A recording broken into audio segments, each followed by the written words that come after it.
Chrys Panayiotou from Indian River State College in Fort Pierce, Florida. I got that right, right? Yes, yeah. that's right.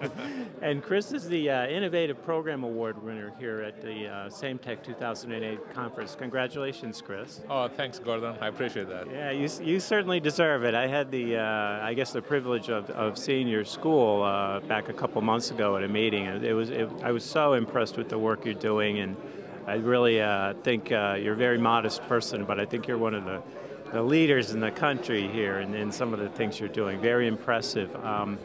Could you tell us a little bit about Indian River State College now? You were Indian River Community College. I know that's changed, but could you talk a little bit about your program and some of the changes you've made? Sure, yeah. We're a community college, comprehensive community college, and last year the Florida legislature enabled us to offer 4-year degrees. So we're now an Indian River State College.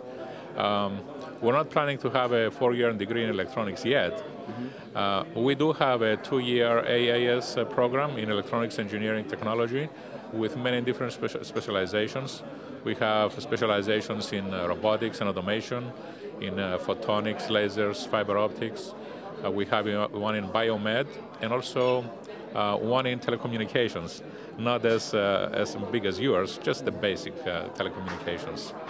Now, what we did with this program, which was successful and we received this award, was simply the way we repackaged our program and the way we presented that to the public and promoted it.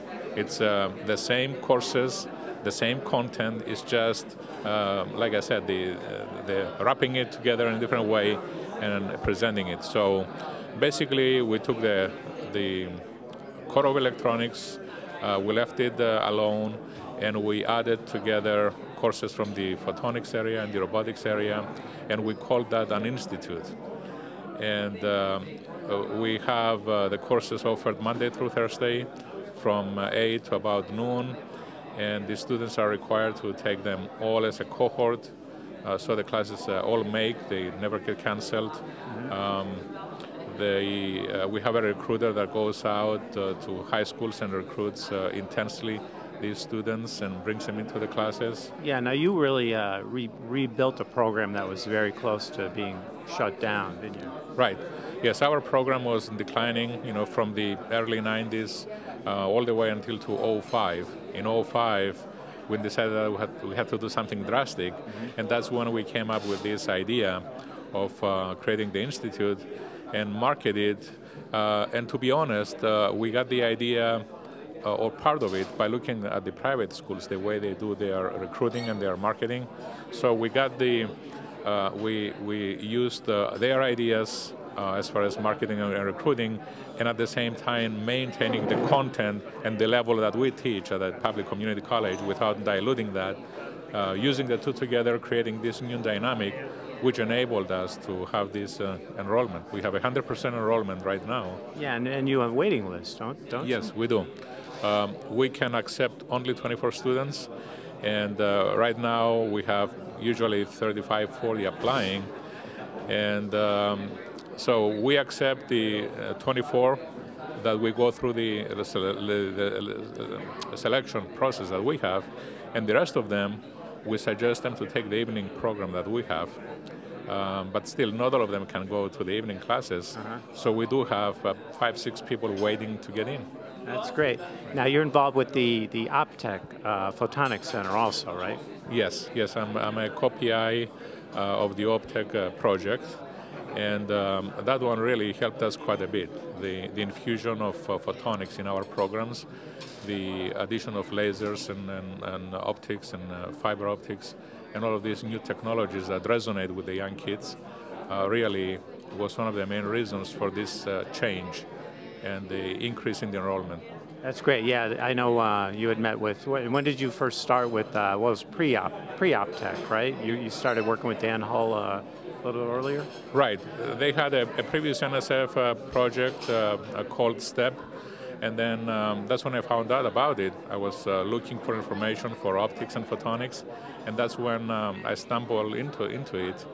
And then I took the first course that they had. They offered an online course back in 0405 by Lino Pedrotti. And I took that course, and that's how I got into this. So it was a great help, the association with Optech, and now being part of it is even greater. That's great. Well, congratulations again on your award. Now, if somebody wanted to take a look at your school and get a little more information on your program, your website, how would they do that? And maybe if they wanted to get in touch with you, how would they contact you? The easiest way is to go to the website. It's ircc.edu, and now they're changing the name. The domain will change to irsc.edu pretty soon. They can also Google my name. It's kind of hard, but to spell it. That's the test at the end. Spelling your last name. Right. It's Panayiotou. So I went and did as much as I could and moved my name. It comes up, I think, 4th or 5th. That's good. So you're doing that digital marketing. That's interesting. You mentioned how the private schools market their programs. So you're marketing your program, and you're also, as part of that, marketing yourself. That's great.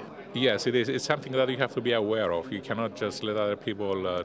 You cannot wait for other people to do it for you, but you can do as much as you can by yourself. So I went to Google Analytics and I read a little bit about all of that, and there's the few simple things that you can do to bring your website up to the top. I did all of those, and it works. Excellent. Well, thank you very much, and congratulations again, Chrys. Thanks, Gordon. I appreciate it. Thank you.